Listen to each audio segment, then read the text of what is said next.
અંબાલાલ કાકા, શું કારણ આ 3-4 જિલ્લાઓની અંદર ચોમાસું ઘણું નબળું પડ્યું? આભાર. પહેલાં તો આપણો આ 3 જિલ્લાની સ્થિતિ ઘણી કપરી છે, માલધારીઓ માટે ઘણી કપરી છે. અને સર્વે કરતા રહીશું. આ સર્વે આ થવાનો, આ સર્વે આ થવાનો, ત્યાં તો બધું પૂરું થઈ જશે. કારણ કે ઢોરના માટે ઘાસની વ્યવસ્થા કરવી જોઈએ. સાયલોપીટ બનાવવાની જરૂર છે હવે. અને ઢોરને ગંજી આપવાની જરૂર છે. માણસોના માટે પણ કંઈક કરવા જેવું છે. કારણ કે આ વિસ્તાર માલધારીનો છે અને મૂંગા ઢોર અને ખેડૂતો છે એ ઢોર ઉપર ને ઢોરના દૂધ ઉપર નિર્ભર છે. આ ઢોરનું થોડું ઘણું દૂધ ભરાવે છે તો એમને કંઈક 2 પૈસા મળે છે તો ઘર ચાલે છે. બાકી તો બિયાણું કરીને એટલે દેવું કરીને બિયારણ તો લાવ્યા હોય સોસાયટીનું કે કોઈ સદ્ધર હોય તો દેવું ના કર્યું હોય.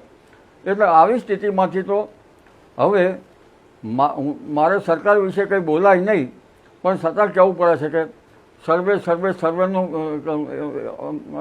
રાહ જોવા રહીશું તો ઘણું મોડું થઈ જાય એવું પણ બની શકે. અને વરસાદની રાહ જોવા રહીશું તો અત્યારે તો મોટા ભાગનું તો લગભગ નષ્ટ થઈ ગયું છે. હવે વરસાદ આવે તો શિયાળુ પાક સારો થાય. પણ માલધારીને જે ઘાસની વ્યવસ્થા પણ કરે.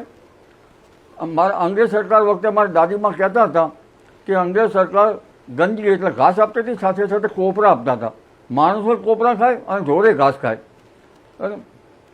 જ્યાં સુધી સારું નિરણ નહીં મળે, સારું ખાણદાણ નહીં મળે ત્યાં સુધી ઢોર સારું ત્યાં સુધી ઢોર સારું દૂધ આપીએ નહીં. એટલે આ સ્થિતિમાં સહિયારો પ્રયાસ છે. પહેલાં તો સેવાભાવી સંસ્થાઓ હતી, ઘણા મહાજનોમાં પૂરા કે વગેરે લખાવી અને ત્યાં મોકલવામાં આવતા હતા. આ તો મહાજન તો એક બાજુ રહી પણ આખા દ્વારકા, પોરબંદર અને જામનગરની સ્થિતિ વિકટ છે. કચ્છના અડધી સ્થિતિ વિકટ છે. પરંતુ આ સ્થિતિમાં વરસાદ અંગે જોવા જઈએ તો હમણાં ઝાપટા પડવાની શક્યતા રહેશે. તારીખ 23-31માં પણ ત્યાં નજીવા ઝાપટા પડે.